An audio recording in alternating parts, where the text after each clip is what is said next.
Bonsoir. Madame, monsieur, bonsoir. J'espère que vous avez passé une bonne semaine.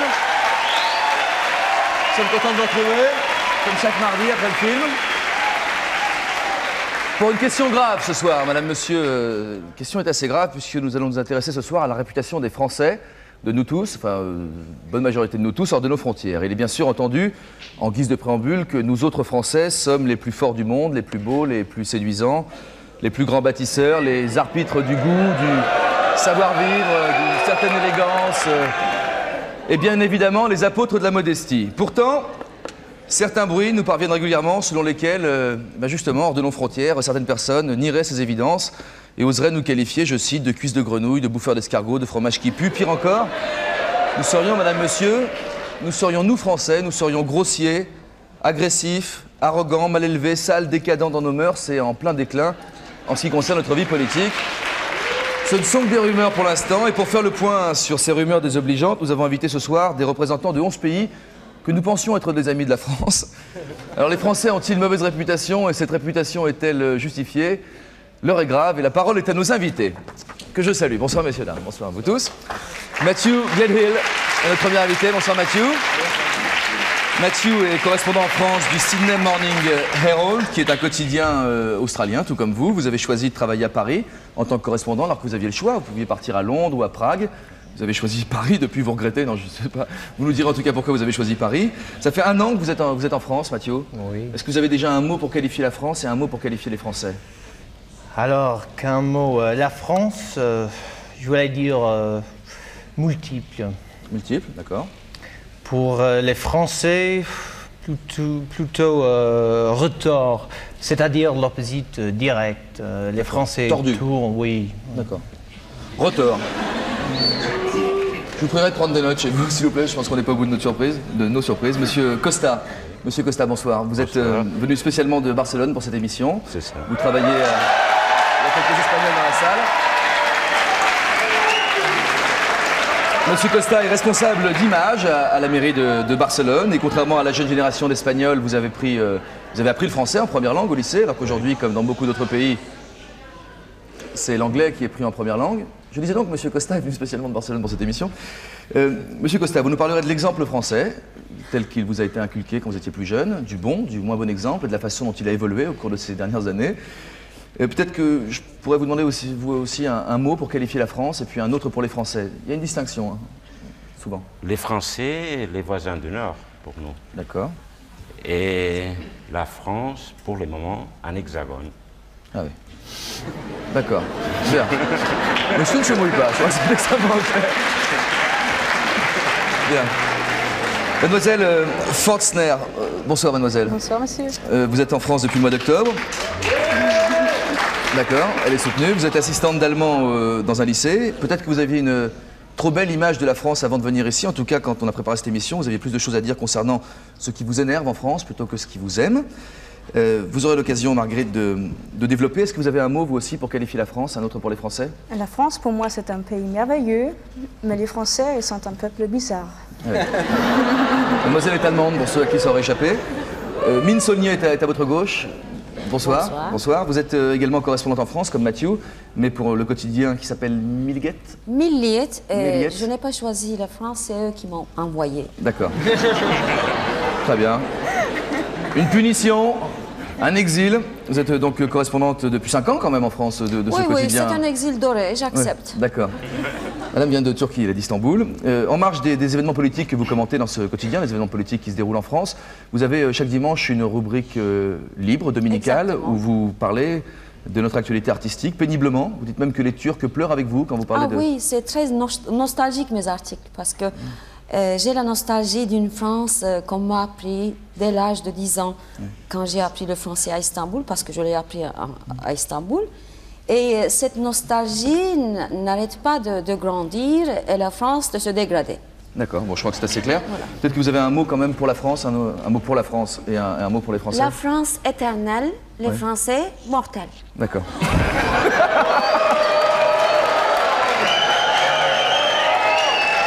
Autant quand on dit du mal de nous, entre nous, c'est supportable.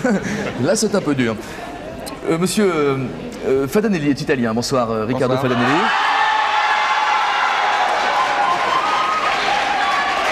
Vous êtes sans doute, Ricardo, la victime numéro 1 sur ce plateau, parce que vous êtes en France depuis déjà 11 ans, vous êtes marié avec une Française, vous avez 2 enfants, vous êtes bien installé, vous avez eu le temps de nous observer.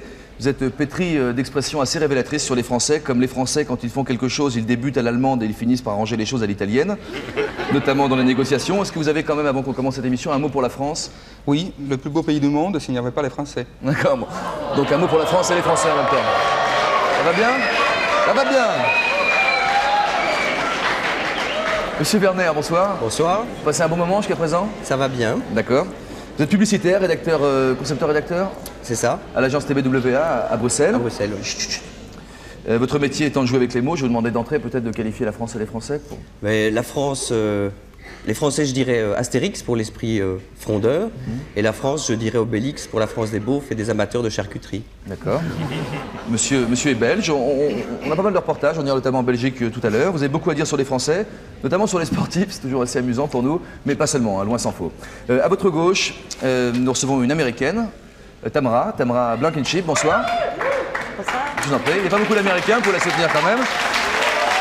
Tamara est américaine. Vous êtes en Europe depuis assez longtemps maintenant, depuis une vingtaine d'années. Vous avez d'abord été en... Non?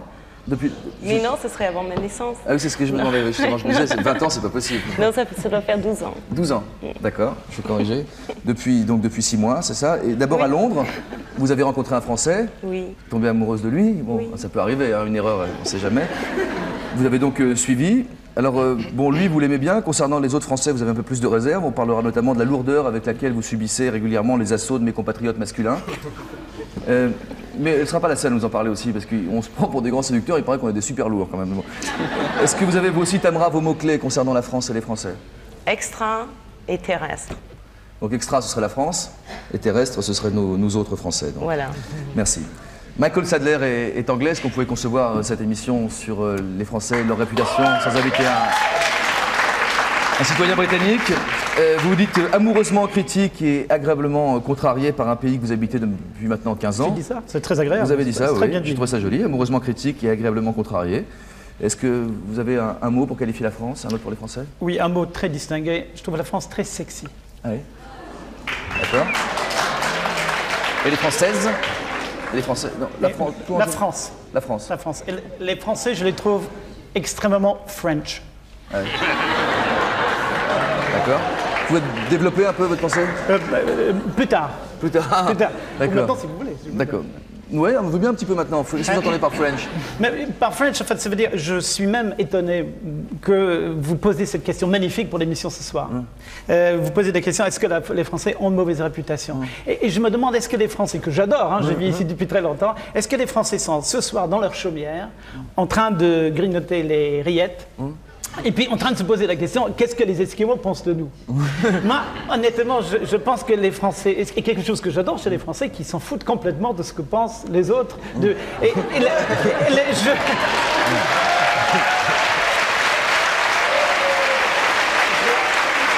monsieur. Je peux continuer. Continuez. Et puis après, parce que les Anglais sont très timides, donc je ne dirai plus rien de l'émission, j'ai pensé à une petite histoire, que je peux raconter une petite histoire qui montre la différence entre les Anglais et les Français en ce qui concerne l'image que les autres ont de vous.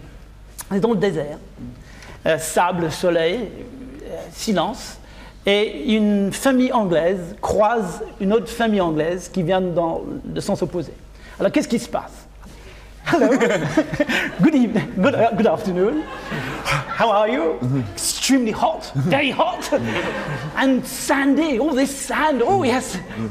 Good afternoon. Good afternoon. Et puis ils s'en vont chacun dans le sens opposé, très contents d'avoir rencontré une famille aussi aimable. Imaginez la même scène avec une famille française qui croise une autre famille française dans le désert. Alors.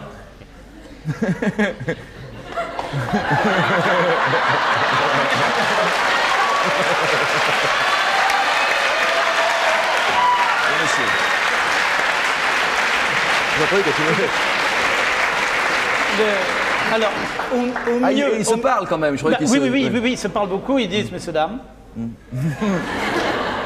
Et ils s'en vont dans le sens opposé. Chaque famille très contente dans son fort intérieur que l'autre famille s'en va dans un sens où il strictement n'a rien à voir. Donc, alors je pense que les Anglais travaillent pour donner l'impression aux autres qu'ils sont aimables. Et puis ma mère, par exemple, quand j'étais petit, elle me dit tout le temps, everyone was nice. The policeman was nice, the school teacher was nice. Tout le monde était gentil. Ouais. Pendant qu'en France, je pense que vous êtes moins concerné par cette image que vous projetez. D'accord. Et puis c'est quelque chose que j'aime bien chez vous. Ça veut dire que vous êtes moins faucheton en fait que nous. Il s'en tient pas trop mal. Je finis là. Oui. N'oubliez pas que lorsqu'un Anglais dit aux Français que vous n'êtes pas faucheton, que les Anglais sont très fauchetons. Oui, c'est plein de pièges, hein, c'est plein de tiroirs. Vous avez donc compris que nos invités de ce soir devraient nous en apprendre beaucoup sur nous-mêmes, c'est ce qu'on appelle le recul nécessaire. Et il y a quelques Français qui viendront nous rejoindre d'ici quelques instants pour alimenter ce débat. Et puis nous avons également Gaston qui est en régie quelque part avec un papier, un crayon et qui fera quelques petits dessins tout au long de cette émission pour... Bonsoir Gaston, merci beaucoup pour illustrer cette émission. C'est qui le crétin à gauche avec des fiches? Ça doit être moi celui-là, merci. Nos invités, également nos reportages, nous feront voyager au pays de ce que les autres pensent de nous tout au long de cette émission. Nous irons en Angleterre, en Corée du Sud, nous irons en Belgique, dans les Balkans. Nous écouterons Théodore Zeldin, qui était sans doute un des Anglais qui connaît le mieux la France, qui lui-même écoutera certaines de nos célébrités comme Jacques Delors tenter de s'exprimer en anglais, sans commentaire pour l'instant. Et puis sur le banc des experts, donc en face de nos invités, viendront s'asseoir une Suédoise, un sénateur, une journaliste, un écrivain, tous français sauf la Suédoise. Et en invité fil rouge de cette émission, enfin je dis fil rouge, en fait il s'agit d'un commandeur de la Légion d'honneur, un ancien ministre des Relations extérieures. Donc il connaît bien les étrangers, il a beaucoup voyagé, il connaît bien la France qu'il a représentée de 80 à 84. Monsieur Claude Chesson est avec nous. Bonsoir Monsieur Chesson. Monsieur le ministre, quels sont... je sais pas d'abord peut-être vos premiers sentiments à l'écoute de nos invités, vous avez l'air assez hilar. Eh bien ça va beaucoup m'intéresser. Je viens déjà d'apprendre que les Anglais sont chaleureux, que les Français sont retors, pointus, mais merveilleux, merveilleux. C'est bien, hein? Oui, ça fait beaucoup. C'est prometteur, ça. Vous attendez quelque chose d'autre, une émission comme sur ce thème sur un thème Non, je vais écouter avec soin. D'ailleurs, c'est parce que ça m'intéresse que je suis venu là. La Très différence bien. entre vous et moi, c'est que moi, on m'a enfermé dans une boîte. Oui. Enfin, c'est vrai, la boîte est un peu plus grande ici. on ne peut pas tout avoir. Si vous voulez faire un petit coucou, Monsieur Chesson, il faut regarder la caméra. À votre droite. Regardez là, elle est quelque part. Voilà, c'est celle-là. Bonsoir, Monsieur Chesson. Bonsoir. Il interviendra donc à la toute fin de cette émission pour nous livrer son regard personnel sur tout ce qui aurait été dit par tous nos invités. Je pense que ce sera intéressant d'écouter Claude Chesson. Il pourra même intervenir pendant l'émission s'il le souhaite. On va commencer par un premier reportage. J'ai dit qu'on partirait un peu partout. Notre équipe, notre rédaction a donné carte blanche à une journaliste de la télévision coréenne, pourquoi pas, la chaîne de télévision KBS, pour nous dire ce que les Coréens du Sud pensent de la France et des Français. C'est assez surprenant, c'est pour ça qu'on est parti dans un pays qu'on a peu l'habitude de fréquenter. Je vous dis donc à vous, Jeong Ok Lee. Là-bas. À 8900 km de Paris, Séoul est une capitale qui possède une histoire de plus de 500 ans. Sa population est de 12 millions d'habitants. Mais que pensent les Séouliens de la France et des Français? Les Français semblent romantiques et savent s'amuser. Mais ils ont l'air de consommer un peu trop. La France est connue dans beaucoup de pays par sa richesse culturelle et l'obstination de son peuple. L'image de la France change. Autrefois, c'était un pays fier, mais on dirait qu'il est en train de devenir plutôt sympathique. Les grèves montrent que les Français sont individualistes. Et les essais nucléaires prouvent qu'ils ne font pas attention à la nature. J'en suis très choqué. Les Français agissent de façon ostentatoire. Ils aiment montrer leur puissance au monde, comme en ce moment avec les essais nucléaires dans le Pacifique.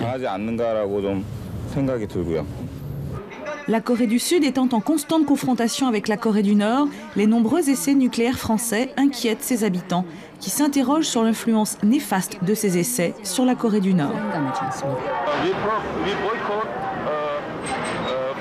Nous allons boycotter les produits français, tels que l'eau minérale ou les films.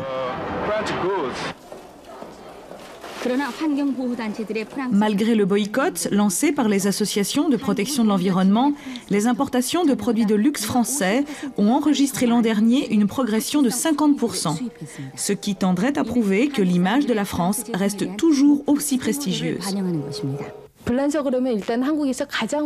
En Corée, quand on parle de la France, c'est l'image de la mode, des parfums, des mannequins et de la consommation. Grâce à la construction du TGV français en cours, les Coréens ont découvert le haut niveau technologique de la France. La technologie du TGV ne sera pas appliquée qu'au domaine ferroviaire, mais dans d'autres domaines aussi, comme l'électronique, l'électricité, la machinerie.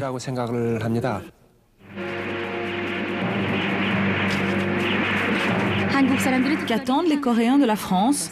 Un feuilleton récemment diffusé à la télévision a retracé l'épisode historique dit de Byong-Yin-Yong-Yo, une expédition lancée par la France contre la Corée à la fin du siècle dernier et au cours de laquelle de nombreux écrits ont été pillés. Actuellement, le plus grand souhait des Coréens est que le gouvernement français restitue la totalité de ces documents volés. Si la France nous rend ces documents, je pense que les relations franco-coréennes seront plus amicales.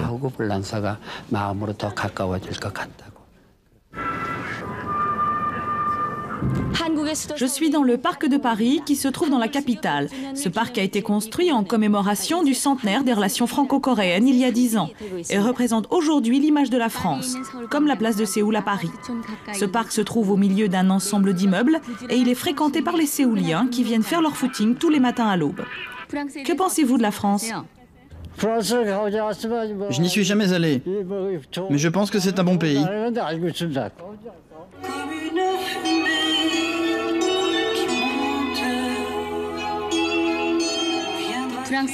Selon une enquête, la France, bien que sujette à un nombre non négligeable de critiques, est le pays que les Coréens désirent le plus visiter.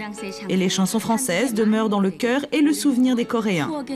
C'était Red Jeong, KBS pour Ça se discute. Les Coréens sont des gens extrêmement courtois, même si certains lâchent un petit peu leur coup. Donc carte blanche à des Coréens qui nous ont ramené nous ont rapporté ce reportage sur la perception qu'ils ont de nous, sans nous connaître vraiment. Peut-être que vous pouvez parler de la différence Exactement, c'est ça qui fait entre l'idée qu'on a et la réalité. Oui, voilà, tout à fait. Ma grande déception, c'était de venir en France. Moi, j'ai vécu 20 ans, plus de 20 ans en Turquie, et dans une idée de France qui ne concordait pas du tout avec la réalité. Par exemple, j'ai appris un français pur, plutôt pur, disons, et quand je suis arrivée ici, j'ai vu que les Français étaient complexés vis-à-vis de l'anglais et de l'américain, je n'en revenais pas, et mon français était resté désuet par rapport au français parlé en France. Et puis pour moi, la France, enfin, ce qu'on m'avait inculqué à Notre-Dame de Sion, parce qu'en plus j'étais chez les religieuses, et c'était la France était le pays le plus beau, le plus grand, et les Français les plus créatifs, les plus fiers de leur être et de leur bien-être. Qu'est-ce que j'ai vu? J'ai vu en France des gens qui n'ont qu'une seule idée, et même parmi les artistes, les plus grands acteurs, prenons Gérard Depardieu ou autres, on peut citer tous les artistes en fait, qu'une seule idée, c'est d'aller faire un film à Hollywood. Parce que la reconnaissance internationale, par exemple, même pour le haut de gamme des Français, passe par la reconnaissance des États-Unis. Ça vous agace, ça vous déçoit aussi. Exactement, ouais. Parce que si je savais que les Américains étaient supérieurs aux Français, moi, j'apprendrais plutôt l'anglais. Nous avons dans le public Vassili Pazdichev, qui est russe. Vous êtes là? Bonsoir. Bonsoir. Si vous voulez bien vous lever. Oui. Vous êtes en France depuis combien de temps? Depuis 2 ans. Depuis 2 ans, vous avez 25 ans, vous êtes attaché de direction dans une banque. Oui. Par rapport à vos a priori, sont les Françaises qui vous ont plus surpris que les Français? Est-ce que vous pouvez vous expliquer? Vous avez une image des Françaises qui correspond une pas à la image des Françaises? Des Françaises, oui. Des Françaises? Oui. Ouais. Ouais, mais tout d'abord, si vous voulez, pour un Russe, l'image d'une Française, c'est une femme, disons, très romantique, une femme très charmante. D'abord, c'est une femme qui est une héroïne, on peut dire. Ouais. C'est Madame Bovary? Non, ouais. Non, si vous voulez. Non, mais c'est... Tout d'abord, c'est une Française des romans de Zola, par exemple, ou des romans de Maupassant. Et en fait, ça n'a rien à voir avec la réalité. C'est quoi la réalité, alors? La réalité que les Françaises, en gros, ils vont être gestionnaires si vous voulez, ce sont des femmes très indépendantes. Et c'est ça ce qui est bien. Ça n'a pas l'air, hein, ça n'a pas l'air comme vous le dites. Ah non. Ça n'a pas l'air. Non, je trouve que c'est très bien. Oui. Et côté vêtements, par exemple, côté silhouette, côté allure?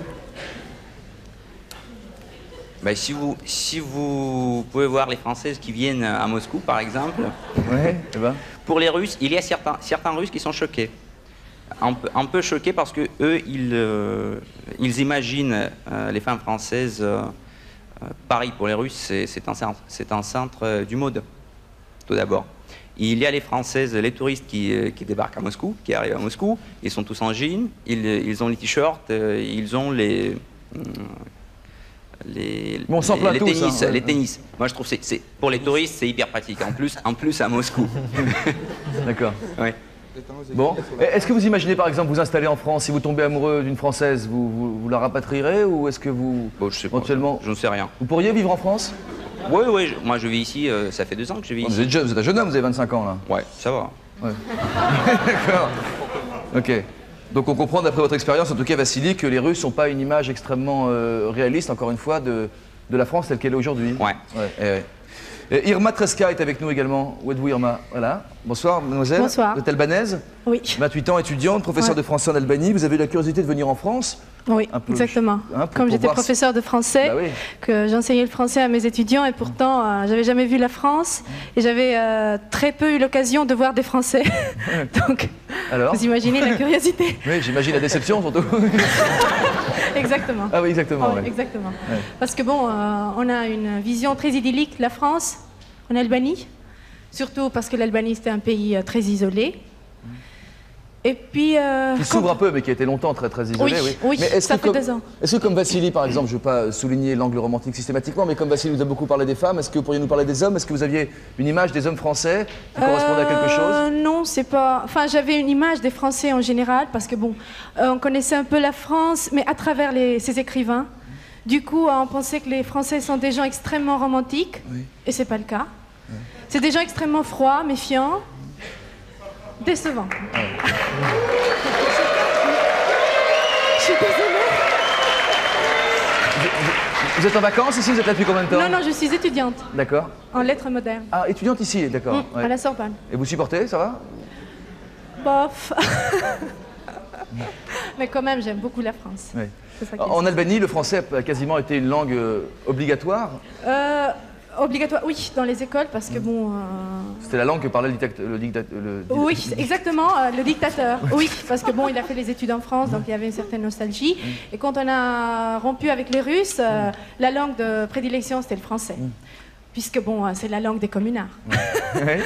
Il n'y a pas une chance que vous installiez en France plus tard, vous ici? Ah, ça ferait très peur aux Français. Si je dis la vérité. Que vous... Oui, exactement. Vous feriez peur aux Français, vous Oui, pensez? si je dis aux Français que j'aimerais bien rester en France, je sais pas, je crains leur réaction. Mais pourquoi vous pensez des choses pareilles? Ah, parce que, bon, ils m'ont toujours posé cette question, et si j'ai exprimé mon amour envers la France, ils m'ont dit, bah écoutez, il faut penser à votre pays. Oui. Donc, faut pas rester ici, hein, faut pas rester là. Un truc oui, accueillant, c'est un mélange d'ethnie, mais moi je parle plutôt aux Français de souche, quoi. D'accord, ok. Merci, mademoiselle. Est-ce que vous êtes surpris, vous qui êtes si vous me permettez, notre cousin le plus proche, en tant que Belge, qu'il y ait des réactions aussi violentes, aussi tranchées de la part de nos cousins les plus éloignés? Oui, je suis un petit peu surpris parce qu'en Belgique, on voit les choses de manière relativement différente, en tout cas en Belgique francophone, puisqu'on est nourri de la France depuis toujours. Moi, j'ai toujours regardé la télévision française quand j'étais petit, déjà l'ORTF, et puis Antenne 2, et puis France 2, on a tout suivi, on lit la presse française, on va passer nos vacances en France, on va passer le week-end à Paris, donc la France n'est pas un pays vraiment mystérieux pour nous, c'est plutôt, comme vous dites... vraiment pas rancunier. Qu'est-ce que les Français ont fait aux Belges? Je vois pas, à part raconter des blagues un petit peu graveleuses de temps en temps, mais c'est pas très grave. Je pense que la blague belge, c'est un petit peu... c'est un syndrome français. Le français ne nous connaît pas aussi bien que nous ne le connaissons. Donc nous serons plus indulgents avec le français que le français ne l'est avec nous. Clairement, c'est vrai, nous on n'a pas suivi l'évolution de la télé belge ces dernières années. Par exemple, je peux vous demander quel est le nom du Premier ministre belge? Voilà, vous ne le savez pas. Nous, on le sait. Vous savez combien d'habitants il y a en Belgique, par exemple? Je sais pas, 5-6 millions? Il y a 10 millions d'habitants en Belgique. Ça de plus en plus. Hein. Est-ce qu'il y a plus de... Et je peux vous demander, est-ce qu'il y a plus de francophones ou de néerlandophones en Belgique, par exemple? Je crois que c'est plus de néerlandophones. Ça, c'est juste. Ouais. Mais disons que simplement, c'est... Un coup de bol. Voilà. Je renverse un petit peu les rôles. Mais disons que simplement, nous connaissons très bien les Français, et donc nous connaissons leurs forces et nous connaissons leurs faiblesses. Je crois que c'est peut-être la réaction de gens qui viennent de l'étranger, qui attendent Monts et Merveilles, qui ont l'impression qu'ils vont passer la nuit avec Adjani quand ils arrivent en France. Et c'est vrai qu'en France, il y a des bonnes femmes avec des bigoudis et des perruques, je veux dire, comme dans le monde entier. Donc voilà, je suis un petit peu surpris. On souffre d'une trop forte réputation finalement. Voilà. On va faire un tour en Belgique justement. C'est vrai que les Belges nous connaissent bien, ils ont plein de choses à dire. Le match retour, si on peut dire. D'accord. Hein, c'est ça dont vous parliez finalement il y a quelques instants. Nous avons confié à Richard Olivier, qui est un auteur-réalisateur de documentaires notamment, qui est belge, de se interroger ses compatriotes, donc des publicitaires, des différents artistes, des personnalités. Donc vraiment une interrogation sans retenue sur ce que les Belges pensent des Français, sur les relations qu'ils ont avec les Français. C'est un reportage qu'on peut dire qui tient ses promesses. Regardez. La question est la suivante. La France pour vous, c'est quoi? Si je veux donner dans le cliché, oui. Les Français en général. Alors pour moi, les Français sont des salauds qui font exploser leur merde chez les pauvres en appelant ça le progrès scientifique. Mais tout ça sur un air d'accordéon, disons. Ce sont des bons amants, de un. Ça, c'est une Belge qui peut le dire. Et pour vous, la France, c'est ça ou c'est ça? C'est les deux, hein. Les deux? Ce sont les deux, Mais oui. vous préférez ça ou ça? Je préfère ça. Ah bon, s'il vous plaît. Tu es belge? Non, grec. Hein? Grec, ah oui, d'accord. C'est typique quand tu es dans un restaurant à New York et un Français à côté de toi, t'entends que lui. Donc c'est une espèce de champagne, ça pétille, ça fait du bruit, mais il n'y a rien dedans. Je crois que les Français se comportent différemment quand eux viennent chez nous et nous chez eux. Quand nous on va chez eux, on se fait critiquer, tutoyer, ridiculiser. Et quand ils viennent ici, généralement, ils sont beaucoup plus petits et beaucoup plus modestes. Et ils essayent d'être beaucoup plus gentils. Ok, Jacques Brel, là, on sait d'où il est né et d'où il vient. Et pour eux, c'est un Français. Et bien pour moi, c'est un peu ça, la France. Chaque fois, ils récupèrent tout ce qu'ils peuvent. Ils récupèrent toujours les gens un peu de qualité, disons, pour dire une généralité. Un Français toujours grand, veut toujours être grand. C'est sa première définition. Il n'est jamais deuxième, il est premier et demi. Vous préférez le chocolat ou les Français? Je préfère le chocolat. Sûr. Et le chocolat français? Ah non, il n'y a pas de chocolat français. Nous sommes petits Belges. Eh bien, je dis français, encore un effort pour être petit. Encore un effort pour être belge. Encore un effort pour avoir le sens de l'autodérision. Je m'étais retrouvé au fin fond du Sénégal avec des Français. Après 24 heures de taxi-brousse dans un petit village, je débarque. Au bout de 10 minutes, ils sont en train de me raconter des blagues belges. À la 10e, ils voient que je commence à tirer la gueule, parce que je n'étais pas venu au Sénégal pour ça. Et ils me disent « Hé, c'est une blague ». Le plus beau pays du monde, mais les Français, c'est dommage qu'il y ait des Français en France. C'est un peu facile, ils sont quand même 60 millions, il n'y a quand même pas 60 millions de cons. Non, il y en a encore quelques-uns, mais ils viennent de mourir. Chez nous, l'expression français moyen est un pléonasme. J'ai effectivement une réaction épidermique par rapport à cette sorte de dictature culturelle française dont on a un petit peu plein les bottes ici à Bruxelles. Enfin, en Belgique, il n'y a pas qu'en Belgique, hein. Moi, je vais régulièrement à Montréal. À Montréal, les Français, c'est les maudits Français. Un pays qui est capable de naturaliser Stravinsky, qui n'a pas un nom très particulièrement français, j'aurais toujours un grand respect pour un pays qui fait ça. C'est un record du monde de la malhonnêteté, de la mauvaise foi et du sens des valeurs. Les Français, comme nous, se lavent les mains dans les éviers, le milieu du corps, sans doute, dans les bidets, et les pieds dans l'espèce de trou d'égout qui leur tient lieu de WC. Et les Français, c'est une blague. Alors, en effet, ça nous fait d'avoir été traités comme des Belges pendant 50 secondes.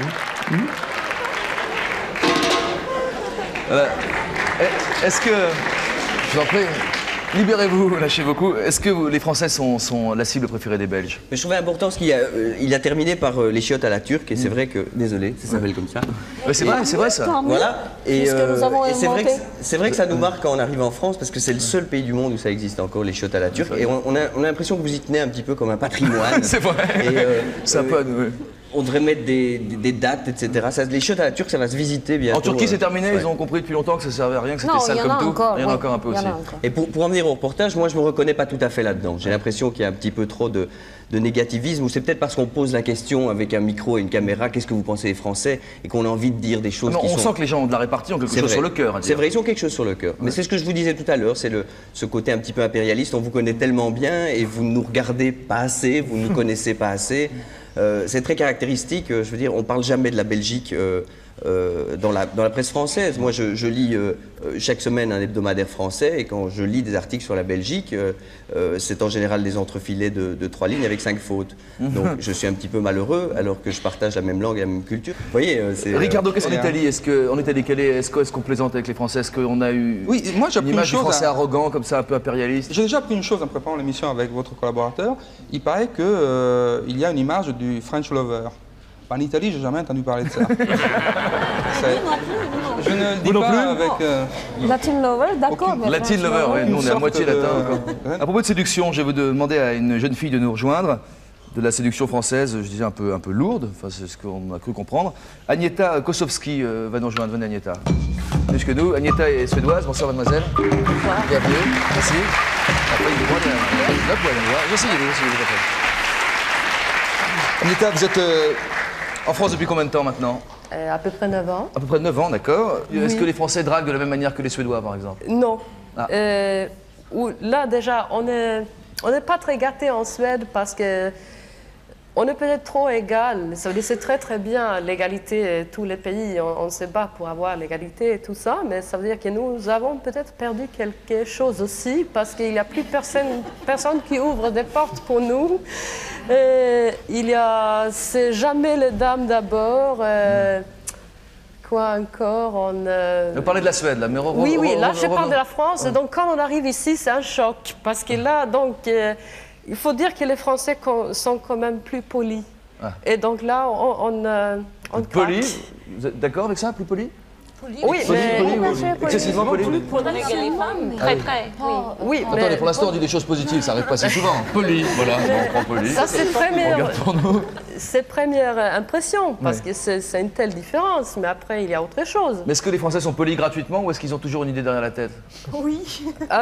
Celles qu'on rencontre au début, quand même, parce qu'on arrive comme touriste ou étudiante, donc c'est les gens qui se baladent dans la rue, qui sont peut-être pas... autre chose à faire, qui sont là pour draguer des filles. C'est pas vraiment peut-être les Français qu'on veut vraiment fréquenter. Depuis combien de temps apprécier la France?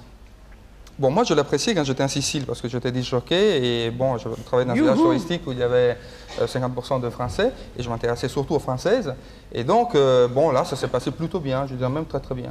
Vous voulez dire par là que l'Italien a une bonne réputation vis-à-vis de la Française, mais que l'inverse n'existe pas? Moi je pense que les caractéristiques négatives des Français mâles, à savoir une sorte de post-colonialisme latent, qui reste malgré... Vous savez, c'est quand vous coupez une main, hein? Bon, j'espère que ça ne vous arrivera jamais, mais vous avez toujours l'impression d'avoir l'articulation. Voilà. Ouais. Vous, c'est la même chose avec votre empire. Vous avez l'impression de l'avoir encore, vous comportez des conséquences, mais finalement, vous êtes droit dans vos bottes, comme disait l'autre, et bon, monolithique, quoi, c'est une statue de sel, en quelque sorte. Les Françaises, moi je pense franchement que c'est la chance de ce pays. Il faudrait, au contraire de ce qu'on fait maintenant, donner plus de place aux Françaises, parce que tout ce qui est essentiellement français, c'est féminin. La culture, la gastronomie, l'art, tout un tas de choses, c'est français. Vous êtes d'accord? Moi, je suis absolument d'accord, mais je voudrais dire aussi, en fait, je ne devrais peut-être pas le dire parce que c'est mon secret, mais moi, je voudrais parler je me suis dit, on devrait défendre le point de vue des Françaises par rapport aux séducteurs latins français. Et ben, moi, je ne suis pas une Française, c'est souvent, enfin, les Anglais. Mais en fait, quand j'étais petit en Angleterre, je craignais énormément, quand j'avais 13 ans, j'avais des boutons et des petites soquettes et ma casquette d'école, je craignais l'arrivée des Français l'été. Parce que les Français bronzés, ils vous ressemblent un tout petit peu. Vous êtes le genre d'homme que je crains. Non, parce que vous êtes un grand rusé, vous. Vous êtes un grand rusé. Je suis sûr que vous vous débrouillez très bien. Mais ils arrivaient avec Lacoste et raquettes et je lobe et je lift, etc. Et puis ils partaient avec mes copines. Et moi, j'étais là avec la belette, On touche pas aux animaux, on adore les animaux. J'ai passé quelques étés en Angleterre et je voulais vous remercier. C'est vrai qu'on s'est beaucoup amusé.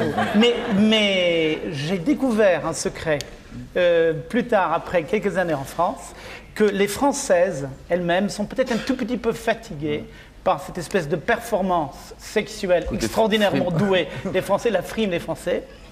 Et moi, un homme qui rougit, qui est maladroit, qui n'ose pas vraiment regarder une femme dans les yeux, subitement, puisque j'étais maladroit et incapable, elle me trouvait intéressant.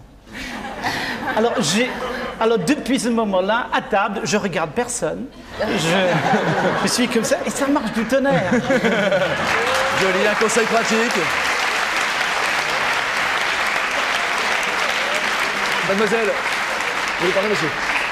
Quels sont vous vous occupez des jeunes Suédoises qui arrivent en France aujourd'hui? Et elles arrivent toujours. Oui. Elles ne sont pas découragées encore. Quels sont les conseils ou les recommandations que vous leur donnez, que vous leur dites? La plupart des Suédois qui arrivent en France sont des Suédoises. Et donc, il faut faire attention aux hommes. Il ne faut pas les regarder dans les yeux. Il ne faut pas donner son numéro de téléphone. Il ne faut pas aller avec quelqu'un où on ne peut pas partir toute seule. Ça veut dire qu'on ne peut pas courir. Ça veut dire pas monter dans une voiture avec quelqu'un, pas aller dans un appartement où voilà. Pourquoi Pas avant qu'on connaisse quelqu'un très très bien. Faut pas... Qu'est-ce qu'il ne faut pas faire encore? On est tous des tueurs en série, il y a marqué Mike Tyson sur mon front ou quoi? Dans le métro, il ne faut pas regarder dans quelqu'un dans les yeux 2 fois si on ne veut pas être suivi peut-être pendant quelques heures. Oui. Ça se passe pas comme ça en Suède. En gros, une Suédoise peut aller dormir chez un Suédois en Suède sans que ça ne prête à confusion, par exemple? Absolument. Ah oui? Oui. Quand on dit que nous sommes que des amis, voilà, peut-être on a passé une soirée ensemble et c'est trop tard pour prendre le dernier métro. Je dis, peut-être un jeune homme, il dit que tu peux dormir chez moi si tu veux. Oui, d'accord. Et ça veut dire dormir. Ah oui. Ça vous donne envie d'aller en Suède, ça c'est sûr. C'est autre chose. Et puis même les Suédois peuvent prendre des saunas ensemble et même pas avoir d'érection. C'est incroyable. Un homme, une femme, ensemble dans le sauna, c'est normal. C'est vrai. Ah oui, oui. Et après on va courir dans la neige tout nu, on roule et tout ça. Et puis on court dans la forêt et puis on va nourrir les rennes. Enfin, c'est formidable. Non, vous avez l'image qui remonte au viking, attention. Mais ce qui n'empêche pas que les Suédoises, peut-être des fois, elles veulent peut-être autre chose aussi. Ça veut dire que... ça arrive mais quand même. Mais on a le choix. En France, on ne sait pas si on a le choix, ou si on est dans une piège. Voilà. D'accord. C'est pas clair, il faut faire attention. Non, mais vous leur dites tout ça, vous leur dites vraiment fais attention, fais attention, fais attention. Oui. Oh là là, mais vous allez nous casser le marché. Non, parce que malheureusement, ça marche. Le marché, ça marche assez bien. Ça marche quand même. Les Suédoises ont souvent des petits amis français, à votre connaissance? Oui. Et ça, tant mieux. Je veux dire qu'il y a des Français qui sont très, très sympathiques et tout ça, mais ce n'est pas les premières qu'on rencontre. C'est ça, ce que vous disiez tout à l'heure. Qui se promènent autour des écoles, autour de la gare du Nord et tout ça. Voilà. Est-ce que vous avez le même problème avec les Françaises, vous qui n'êtes pas un moche garçon, je pense que toutes les filles sont d'accord avec moi, qui est en France depuis un an? Vous êtes tout seul ici? Oui, je suis un homme très timide. Ouais. Vous sortez un peu? Oui, de temps en temps. Est-ce que vous avez la même relation avec les Françaises qu'avec les Australiennes? Est-ce qu'il y a des différences de comportement et de code également? Non, c'est différent. Les règles, en fait, sont complètement différentes. En tant qu'homme, par exemple, si vous êtes dans un bar, vous regardez une jolie fille à travers le bar, vous prenez 1 minute pour réfléchir et tout de suite, il y a 8 hommes français autour d'elle en train de déshabiller. Et donc, il faut se rendre compte de ça. Et par rapport à l'Australie, quelle différence y a-t-il alors? En Australie, ça se passe comment? En Australie, vous prenez votre temps. C'est un peu comme ça. Et si quelqu'un... En France, c'est la course alors ici. Oui. Et si une femme vous dit non, vous êtes... ok, au revoir, et puis... on essaie quelque part autre, mais ici, c'est vraiment la lutte. Ah, c'est la guerre totale, c'est horrible. Est-ce que vous pensez que les Français ont le même comportement en France et à l'étranger? Non. Qui me répond là-dessus? J'en prie. Alors là... vous savez, là, ça... D'accord. Surtout, je veux dire d'abord que je ne suis pas du tout d'accord que les Français soient plus gentils que les Français. À l'étranger, c'est tout à fait le contraire. Les femmes françaises sont beaucoup plus décevantes que les Français. Parce que la plupart du temps, c'est des familles qui viennent, c'est l'homme qui est engagé par un poste en Turquie. On parle de ceux qui s'installent. Voilà, ceux qui s'installent provisoirement pour quelques années, etc., qui sont engagés par les... Vous savez qu'il y a beaucoup d'établissements français en Turquie. Et donc, l'homme, avant de venir, se renseigne un petit peu à quoi ressemble le pays où je vais travailler, alors pour ne pas commettre des gaffes. Tandis que c'est des cadres la plupart du temps. La femme arrive, elle n'en sait absolument rien. D'abord, elle arrive comme si elle arrivait dans un pays de tiers-monde. Rahat lokum, danse du ventre, etc. Je me souviens de sa main, probablement. Le nez tout à fait en l'air, comme on fait chez moi, c'est-à-dire très prétentieuse. D'accord, mais là on parle d'une minorité, hein, parce qu'on parle d'un personnel diplomatique, ce n'est pas le peuple qui va en vacances. Parce que, bon, et les Français qui vont en vacances, oui, comparons, bien sûr, Ricardo, comparons avec les Français qui vont en vacances alors. Ah oui, comparons, par rapport aux touristes français, non, la plupart du temps, moi j'ai rencontré des gens qui reviennent, et ils ont des impressions très très bonnes. Donc, à propos des touristes... Jacques, vous avez entendu dans le reportage l'un de vos compatriotes... Vous Jacques? Je vous appelle pas Jean? Je m'appelle Jean. Jean, oui. C'est son frère. Excusez-moi Jacques. Jean-Paul? Excusez-moi Jean. Appelez-moi Jean-Paul. Aucun problème. Très bien. Un de vos compatriotes disait dans notre reportage qu'on a tourné en Belgique que les Français étaient tout petits, gentils, comme tout, quand ils venaient dans un autre pays, en l'occurrence la Belgique, et qui perdaient leur arrogance. Est-ce que vous avez... Moi, je suis absolument pas d'accord. Je pense que le problème des Français, c'est qu'ils sont pareils en France et pareils à l'étranger. C'est-à-dire qu'ils se sentent chez eux partout et ils se comportent de conséquences. Ça dépend un petit peu. Je crois que on était en train aussi de brasser de très très grandes généralités. Et je crois que c'est un petit peu aussi au cas par cas. Moi, je connais plein de Français qui viennent en Belgique et qui se comportent avec humilité et correction, et d'autres qui parlent très fort et qui ont l'impression qu'ils sont seuls sur Terre. Mais les Russes resteront autour des Rustres, mais je veux dire, est-ce qu'il y a une différence de comportement? C'est pas des Russes. Non, hein. Moi, j'ai vu des gens qui venaient dans des villages touristiques où ils payaient quand même un certain prix. Le problème, c'est j'ai payé, donc j'ai tous les droits. Donc l'autochtone, il reste dans sa cabane, quelle que soit la cabane, que ce soit en Italie ou ailleurs, et moi je payais, je mets droit, et à la limite je n'ai rien à cirer de tout le reste. Hein. C'est moi le premier. Plus que les autres nations? Oui. Les Allemands, c'est des gens très discrets, très polis. Les Anglais, c'est des gens qui ont leur formalisme par ailleurs. Je pense que si on pouvait comparer une nationalité avec ce type d'aspect, ce serait plutôt les Italiens qui seraient quand même plus provinciaux et quelque part plus fêtards. Mais bon, les Italiens, on a tendance à les excuser parce que c'est des Italiens, alors que les Français, bon, on a tendance à dire oui pour qu'ils se prennent. Hein. On ne pourrait pas revenir juste une seconde à la sexualité? Ah bah si, avec beaucoup de plaisir. Puisque enfin, la sexualité, ce n'est pas que la drague. Enfin, j'ai beaucoup de sympathie pour... moi, je voudrais bien me faire draguer, ça n'arrive pas, mais j'ai beaucoup de sympathie et beaucoup de compassion pour les jeunes femmes qui se font draguer par des Français compétents. Mais la sexualité n'est pas que ça. Et en fait, c'est bizarre ce soir parce que je me trouve dans une situation où moi, perfide Albion, je suis en train de défendre les Français. Le Belge aussi doit faire la même chose. Hein. Parce qu'en fait, en Angleterre, si vous êtes, par exemple, sous-ministre, je ne sais pas quoi, au gouvernement, votre Austin tombe en panne à 50 mètres d'une boîte de striptease, vous êtes viré. Parce qu'en fait, il ne faut pas circuler dans des endroits chauds, etc. Mais est-ce que les hommes publics ont une sexualité en Angleterre? Oui. Ils gardent ça dans la poche dans une petite boîte, et fait qu'ils ouvrent de temps en temps. Mais par exemple, il y avait un assistant au directeur de la Banque d'Angleterre récemment qui a fait l'amour avec sa maîtresse sur la moquette de son bureau. Il était tout de suite démissionné. Ça, c'est parce qu'il... Alors, en France, me semble-t-il, il y a une certaine maturité quant à la façon dont vous vivez publiquement, si je peux dire, votre vie intime. Faites allusion à un événement récent? Je pense, alors là je voudrais parler sérieusement, parce qu'en fait c'est quelque chose de grave, mais je pense que moi et les Anglais étaient très émus par l'enterrement du président, où il y avait la femme du président et puis la fille du président qui étaient ensemble. C'était vraiment une preuve de l'intelligence du cœur des Français. Et puis honneur, chapeau aux Français. Sylvia et Florian, bonsoir. Il y a pas mal de questions. Bonsoir Sylvia. Bonsoir. Bonsoir Jean-Luc. Bonsoir tout le monde. Nous sommes très polis. Bonsoir tout le monde. Bonsoir. Excusez-moi de déranger, s'il vous plaît. Soyez polis. Oui, Voilà. je suis Tout ce polie, qui nous donc reste. je voudrais pouvoir m'exprimer, est-ce que c'est possible? Bien sûr. Donc je vous remercie. Alors une question qui nous est posée par Pierre, qui est ingénieur. Il estime, lui, après avoir écouté nos invités, que beaucoup des critiques formulées ressemblent à celles des provinciaux à l'égard des Parisiens. Ouais. Est-ce que nos invités font une différence entre Paris et province? Bonne question. Qui veut répondre? Oui, je vous en prie, vous n'avez pas beaucoup entendu. Moi, je vais répondre pour parler, pour changer. Au début, j'étais à Poitiers et j'ai fini ma maîtrise de français à Poitiers. Et donc, c'était vraiment mon premier contact avec les Français, c'était Poitiers. Et il y a une énorme différence entre les Parisiens et les provinciaux. Laquelle? Attendez, on n'a pas fini. Quelle différence?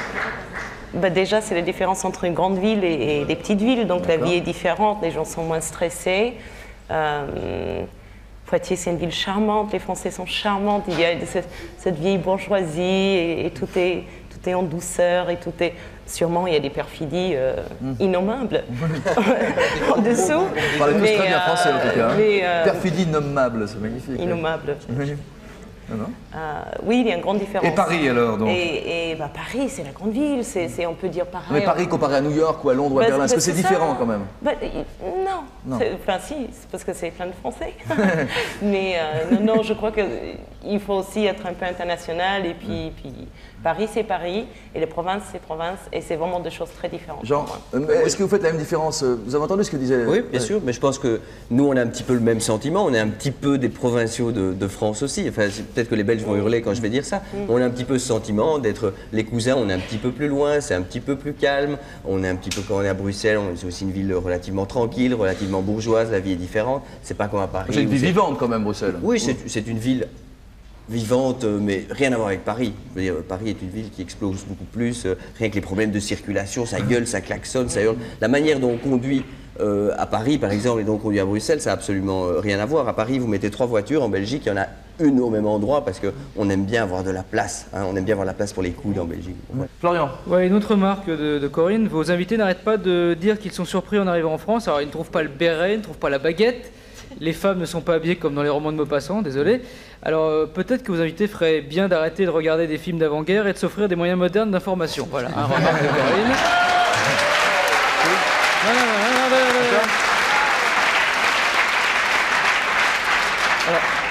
Alors, autre explication de Régis, ça c'est pour Margit, Mine, Tamara, Agneta sur la lourdeur des Français, côté un peu dragueur. Régis nous dit les Français sont peut-être de plus en plus lourds, certes, mais les Françaises sont de moins en moins faciles. Explique cela aussi, c'est pour ça. Enfin, une question de David qui nous dit vos invités sont prompts à montrer du doigt nos soi-disant défauts à nous, Français, mais seraient-ils capables de nous dire le pire défaut de leur peuplade respective? Évidemment. Qu'ils le disent. Ricardo, italien. Je pense qu'il nous faudrait plus de 4 ou 5 émissions pour faire seulement la liste des défauts des Italiens. Un mot pour qualifier les Italiens. Bordélique. Hein? Sympathiquement bordélique.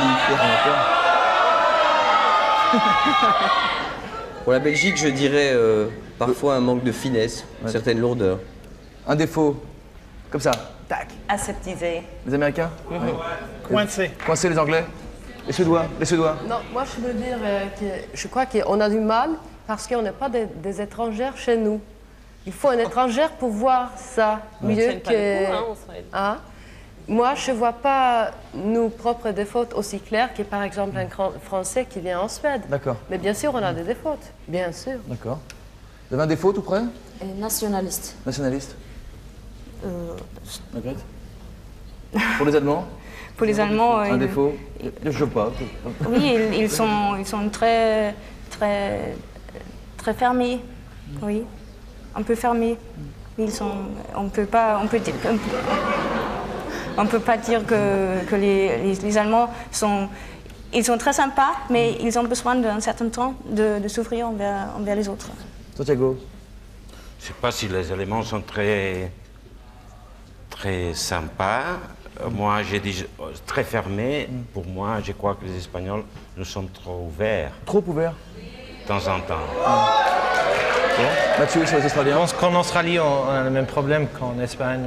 On fait la fête trop. Bon. Ok, très bien. Je voudrais demander à un sénateur de nous rejoindre. Le président de la Commission des Affaires étrangères au Sénat, M. de Villepin, est sénateur des Français à l'étranger. Ça va être intéressant d'écouter son point de vue. Monsieur le sénateur, bonsoir. Allez-y, je vous en prie. Vous pouvez vous asseoir, côté de cette jeune suédoise. Alors, je précise d'abord, monsieur le sénateur, qu'avant votre carrière politique, vous avez travaillé dans les affaires, vous avez beaucoup voyagé à l'étranger, donc vous avez, vous aussi, un point de vue, j'imagine, sur différents peuples, différentes nationalités. Mais concernant la France, vous qui représentez les Français à l'étranger, le regard que les étrangers ont sur notre pays, est-ce que ce que vous avez entendu vous semble juste, parfois, souvent, jamais? Écoutez, après tant de compliments, je voudrais exprimer beaucoup de reconnaissance à nos amis étrangers. C'est toujours utile de s'entendre juger. Alors, je voudrais essayer quand même de leur apporter un facteur d'explication. Parce que le mot qui revient le plus souvent pour qualifier les Français à l'étranger, c'est le mot arrogant. Vous l'avez cité tout à l'heure. Il faut y rajouter peut-être une certaine dose de pessimisme. Alors pourquoi? Essayons de comprendre. Je vous dirais que je parlerai avec tendresse de notre pays. Certains ont dit qu'il était très beau, et c'est vrai, du nord au sud, de l'ouest à l'est, c'est un pays qui a de grandes qualités. Mais par rapport aux autres, par rapport à nos invités, c'est un pays qui a peu de Français à l'étranger. C'est-à-dire que c'est un pays qui, depuis le XVIIe siècle, a peu d'enfants. L'Italie, l'Allemagne, le Japon, la Suisse sont des pays qui ont beaucoup d'émigrés à l'étranger et qui ont donc une grande pratique de la communauté internationale. Nous sommes beaucoup moins nombreux. Il y a seulement 1 700 000 Français à l'étranger, soit 2,5% de la population française, ce qui est très faible. Et il y a plus grave, c'est que depuis des années, ce chiffre est relativement stable et n'augmente pas à l'heure de la mondialisation, de la globalisation. Monsieur le sénateur, je suis certain qu'il y a des personnes qui vous entendent en disant évidemment qu'ils ne partent pas les Français, ils sont contents chez eux, ceux qui nous regardent ce soir. Absolument. Mais je suis sûr que vous avez une autre explication que celle-là, non? Non, mais c'est vrai que les Français sont bien chez eux et qu'ils sont heureux ensemble. Alors, je crois aussi que parmi les facteurs d'explication, nous parlons très mal les langues étrangères. Et je ne suis pas sûr que nous progressions beaucoup malgré le développement de l'audiovisuel, de l'éducation. Donc nous avons des efforts à faire. Mais est-ce que nous sommes assez ouverts aux autres? Non. Je crois qu'effectivement, nous écoutons peu. Mais selon un principe arrogant d'autosuffisance, comme si nous nous suffisions à nous-mêmes? Non, mais parce que je crois que le mot arrogant est un peu exagéré. Il cache beaucoup de timidité. Oui. Les Français sont finalement beaucoup plus timides qu'on ne le pense. C'est pas ce que vous disiez tout à l'heure, monsieur, vous, hein? Non, les Anglais sont très timides. Oui. Vous, c'est votre fonds de commerce. Ils n'ont pas la volubilité de nos amis italiens, qui est un pays charmant, et qui est un pays qui a de grandes communautés à l'étranger. Quand vous allez sur le continent américain, vous rencontrez des communautés d'Italiens, des communautés d'Espagnols, et qui finalement sont des sources d'accueil de très nombreux nationaux italiens qui viennent. Je crois que nous devons faire un effort, nous devons écouter davantage, nous intéresser davantage aux pays étrangers. Ça, c'est clair. C'est la première fois, en tout cas, depuis le début de cette émission, c'est le sénateur qui l'a dit, qu'on utilise le mot timide pour qualifier les Français. Qu'est-ce que vous en pensez, vous tous? Oui. Ils sont terriblement timides, les Français. Donc toute cette manière de se suffire à soi-même, etc., au fait, ça cache une timidité. Et je voudrais dire, en tant que bonne américaine, quand je suis arrivée à Paris, la seule chose que je pouvais faire tout de suite pour gagner ma vie, c'était devenir professeur d'anglais.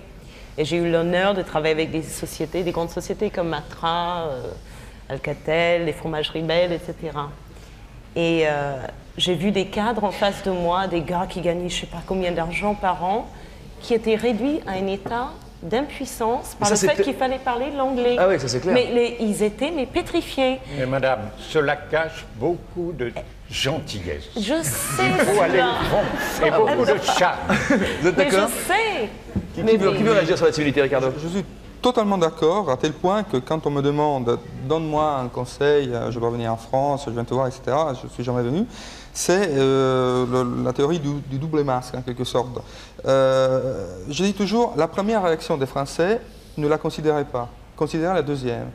Si un Français vous semble con, pensez que derrière le masque du con, il y a le pas con. Parfois, il y a un double con. Ça arrive. Mais... C'est facile. Mais c'est agréable, je vous conseille.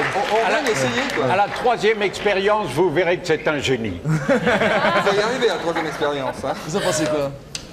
Moi, il y a plein de points avec lesquels je ne suis pas d'accord. Ah oui? D'abord, la timidité. Est-ce que c'est vraiment la timidité? D'abord, je suis un petit peu gênée parce qu'on généralise beaucoup dans cette émission, bien sûr. Parce que, non, mais ça, c'est le jeu. Ouais. Hein.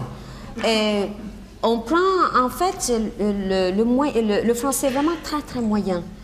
Et quand on parle de timidité, moi, je crois que plus que la timidité, ça, c'est le complexe d'infériorité dont je vous ai parlé au départ. Qui naîtrait lui-même d'un complexe de supériorité datant du passé. Voilà, bien sûr, parce que c'est une compensation. On aurait perdu notre superbe, sénateur. C'est une compensation. Non. Ils sont vraiment très prétentieux. Je connais des gens, parce que moi aussi j'ai circulé pas mal de pays, etc.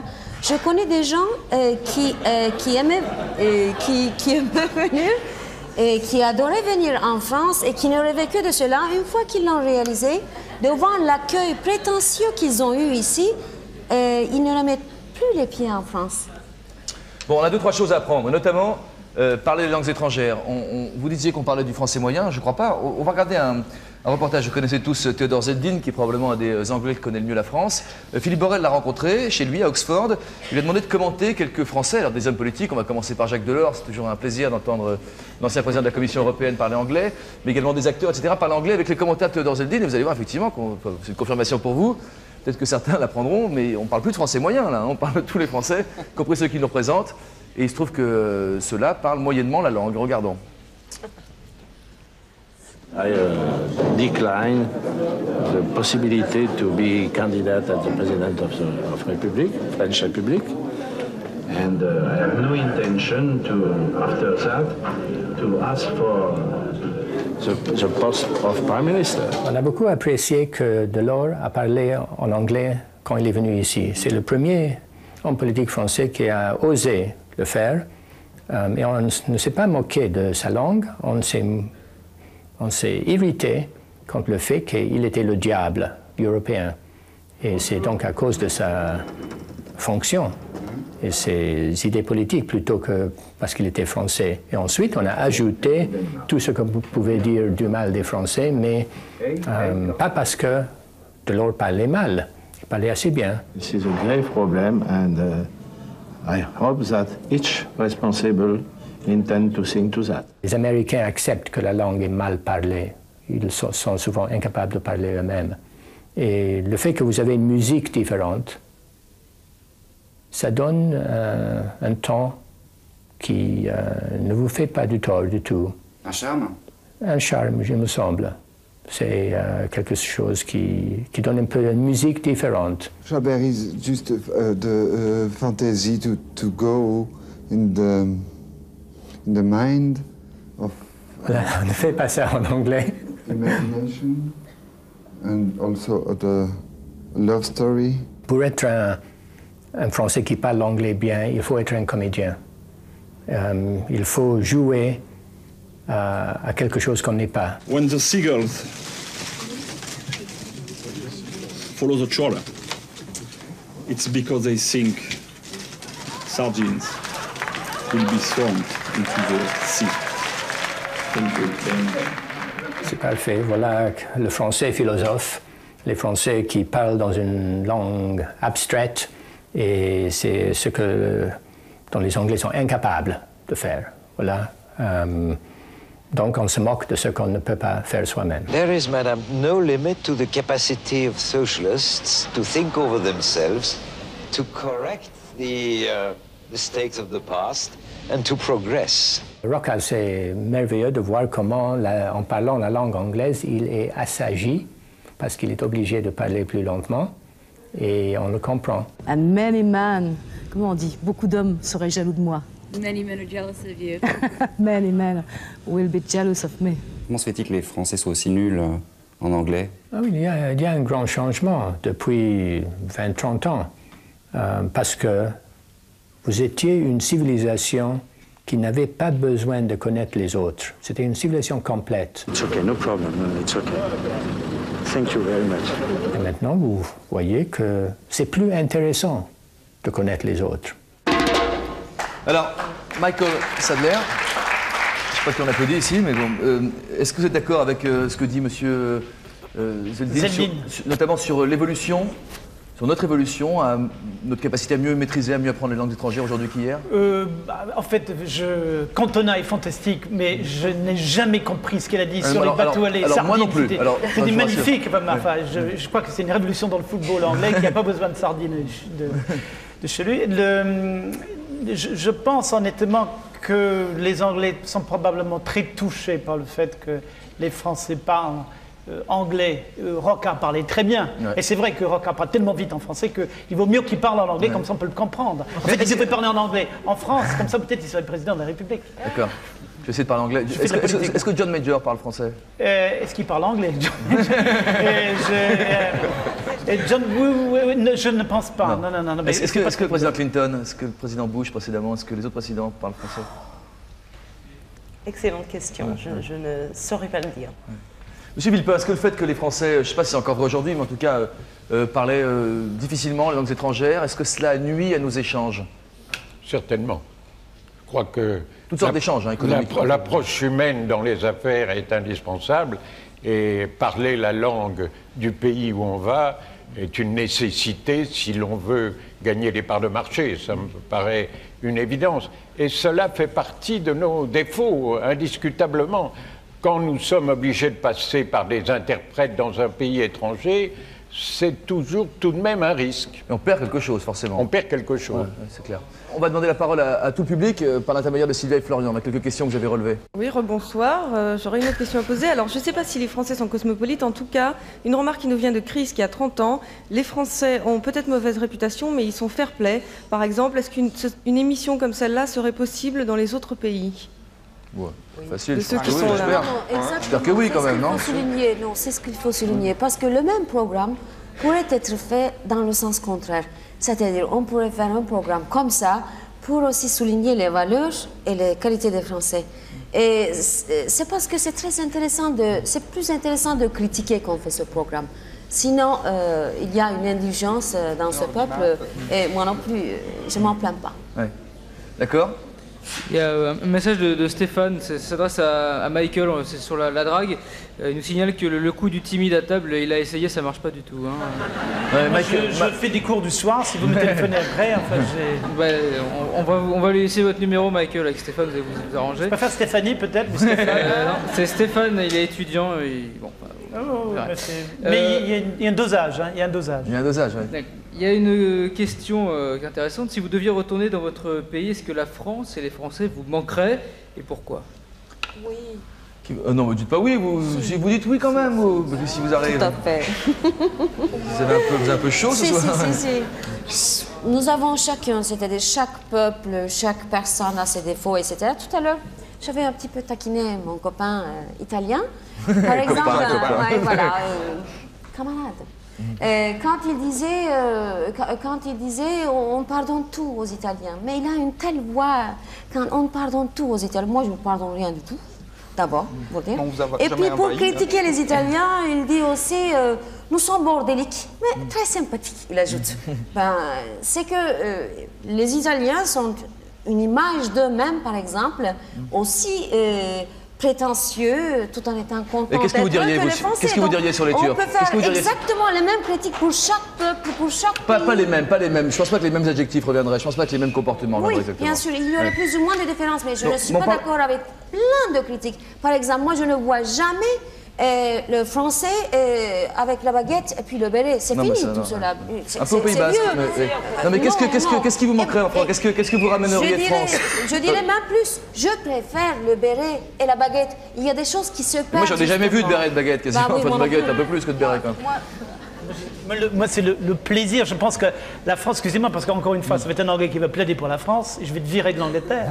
Mais en fait, c'est le plaisir de la France. C'est un pays où chaque moment est un plaisir. Enfin, on se lève le matin, il y a ces odeurs magnifiques dans la rue, des cafés, il y a excusez-moi, les baguettes. Enfin, même les baguettes sont plus que c'était, mais enfin, c'est quand même mieux que le pain en tranches qu'on mange en Angleterre. Il y a le déjeuner, enfin, on parlait du déjeuner, on critiquait le déjeuner. Le déjeuner français, enfin, c'est la civilisation même. On se met à table, on prend un verre, on discute tout. C'est extraordinaire. Pour moi, je pense, parce que les Anglais ont un rapport bizarre avec le plaisir. Est-ce que vous connaissez aux Français, vous connaissez aux Français aussi ces valeurs de savoir-vivre encore qui perdurent, ouais. C'est tout à fait resté.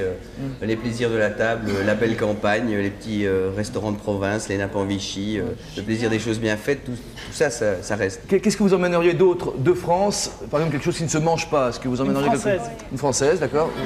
Française. Un Français. Non. Non, mais quand même. Une tour Eiffel avec de la neige qui tombe. Oui, ça vous pouvez en acheter partout. Oui. Ça fabriqué à Taïwan maintenant. Ouais. Des grévistes sérieux. Des grévistes sérieux, d'accord. Moi, je reste sur la cuisine parce que pour moi, même le plus petit, le moyen français, le plus con devient grand quand il est question de cuisine. Qu'est-ce que vous emmèneriez de la France? Pour moi, c'est la facilité de résoudre des problèmes. Si jamais il y a un problème, on essaie tout de le résoudre.